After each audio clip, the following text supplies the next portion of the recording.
should, No, because all artists are different, I think. No, I don't think it's cool to lip sync. Really? No. Ever? But I think if you pay money for a ticket to see a show, that the artist should have some pipes and sing their records. So, is there really shit doing that, or is he really doing that?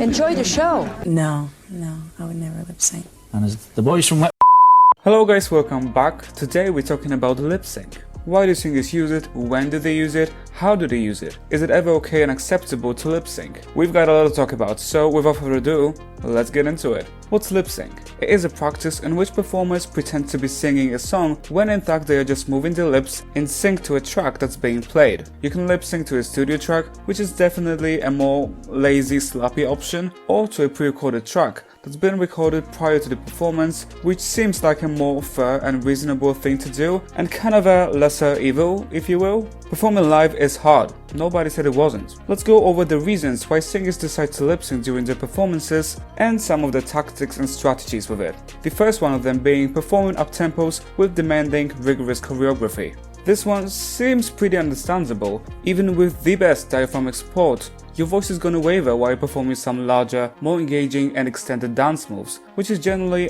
undesirable in a live performance. With the increased physical activity, your breath rate naturally increases as well. You will have to be taking more breaths, which is gonna interfere with your vocal performance, eventually risking getting out of breath and not being able to continue singing. Sure, good support and breath control helps singers to incorporate movement into their performance while still being able to sing well. However, there are limits to that as well. I think when there's a number that's got a lot of choreography or something like that, then I understand that you really, I mean, there's no way for people that are doing that to actually be singing and sound somewhat decent. It's like doing aerobics and singing at the same time, you know, so I don't look down on that.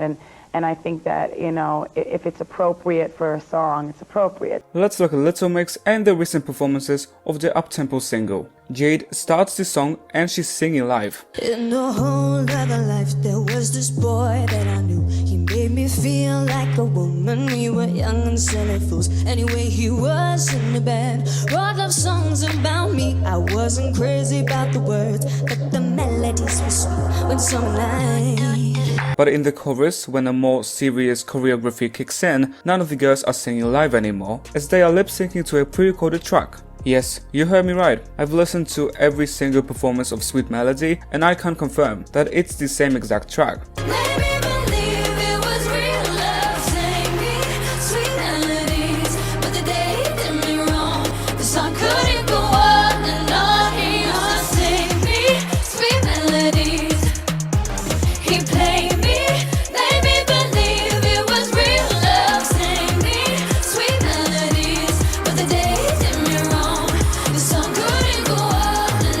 It doesn't sound over-processed or over-polished, which makes it more realistic and believable. But it is the same track.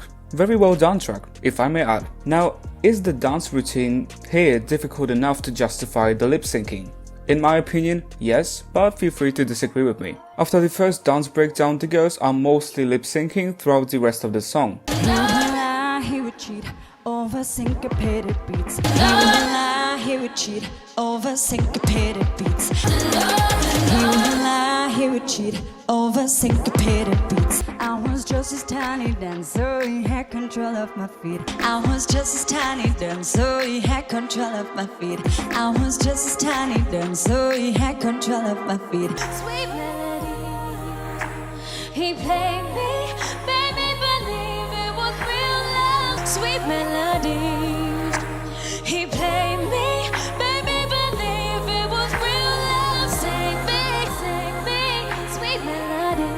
However, their mics seem to still be on, as some of their vocal ad-libs indicate.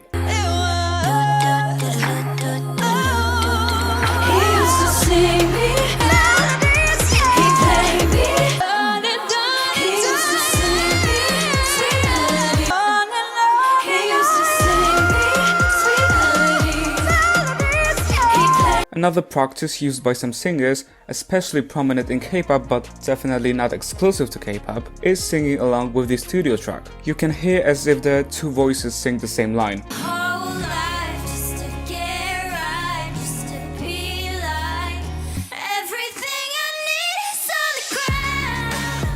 The performer is in fact singing live, their mic is on, but the backing track acts as a support system that helps to mask possible imperfections and slip-ups and also helps to stay on pitch. Depending on the settings, the track may sometimes noticeably overpower the live vocal. Having a backtrack playing gives singers somewhat of a luxury to select the parts they want to sing. Take a listen.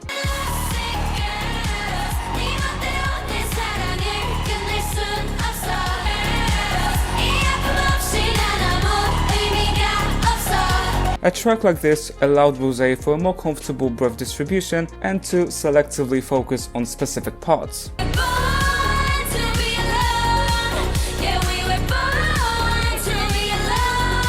It is definitely possible to have some kind of a dance routine and still deliver strong, stable, impressive vocals, but with a bit less strict approach. Christina Aguilera's 2006 performance of her fast-paced single Ain't No Other Man is a pretty good example of that. Christina loosely follows a dance routine. She is constantly moving, but to the point where she doesn't have to sacrifice her vocal performance.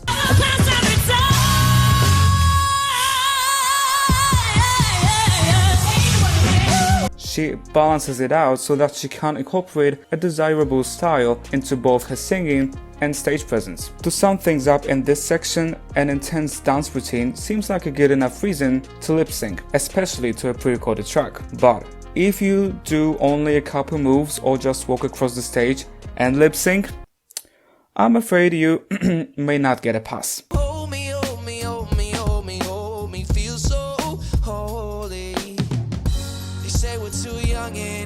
The second reason, singers lip syncing to maintain their vocal health. Well, this one becomes especially relevant while touring. Hitting all your high notes throughout all the shows on tour may put your vocal health at risk and may not be the smartest idea in the long run or in general. Sometimes lip sync may actually seem like a more reasonable option.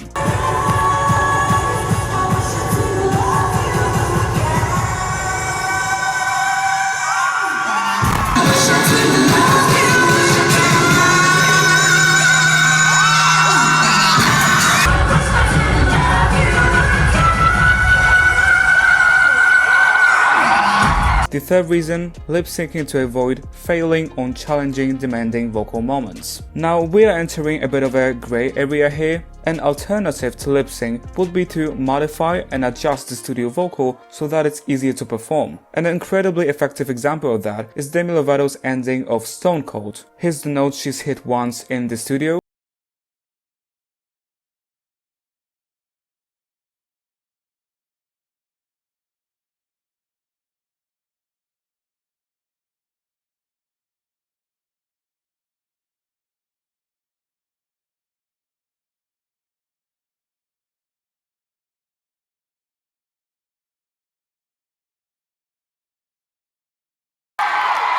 These note changes can often be even more exciting than the original studio vocal itself. But come on, sometimes you want to have the impact of the original studio vocal without making any changes or adjustments, but also without having to take a risk. Here's when lip sync comes in really handy. Now, you could say, well, don't record vocals that you can't recreate live. My personal take on that is yes.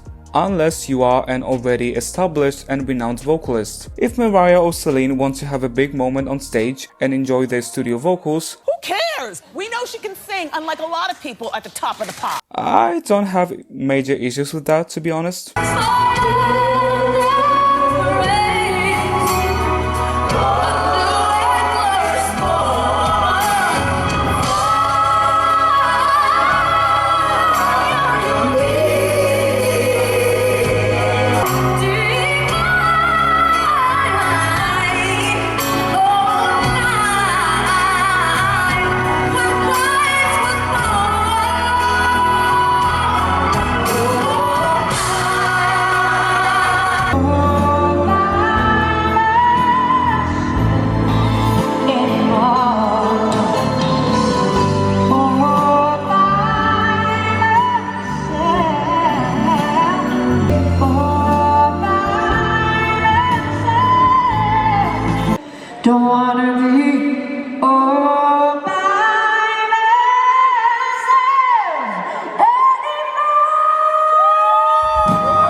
But if you are not a living legend who's already proved everything they needed to prove, then I'd personally prefer to hear you put effort and try, even if you're not gonna 100% nail the note.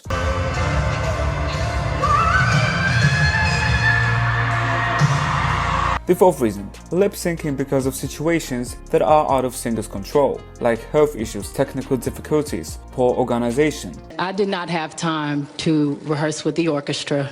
It was a live television show and a very, very important emotional show for me, one of my proudest moments. And due to the weather, due to the delay, due to no proper sound check, I did not feel comfortable taking a risk. It was about the president and the inauguration, and I wanted to make him and my country proud. So I decided to sing along with my pre-recorded track. Also on some TV shows, singers simply have to lip sync. You know, I think in that case, it is definitely understandable, but if you lip sync, I personally want to be fooled into thinking you are singing live. I want you to be as believable as you possibly can and really sell me the performance. Basically, go for it or don't do it at all. So is the lip sync the devil of the pop music industry? It seems like it's not. Is it ever okay? Probably. Something that should be noted is that when you are actually in the audience of a live show, you probably don't care that much and just focus on having a great time in general. For example, I couldn't care less if Christina Aguilera lip-synced her sustained high note in her song Candyman when I saw her live once.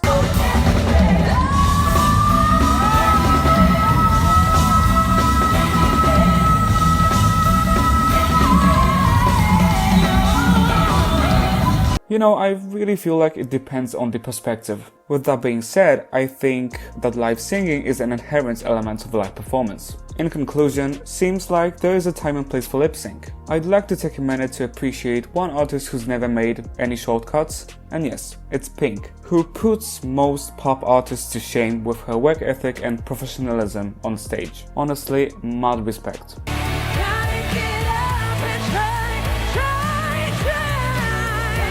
So there you have it, we've came to some conclusions. I'm looking forward to reading your thoughts on lip sync. Do you think that it can be justified in what situations, or is it simply cheating? Please let me know in the comments, let's have a talk. Anyway guys, I hope you enjoyed the video, thank you for watching, see you in my next one, and for now, bye guys. I'm sorry for sounding a bit congested today, but I've powered through it, okay.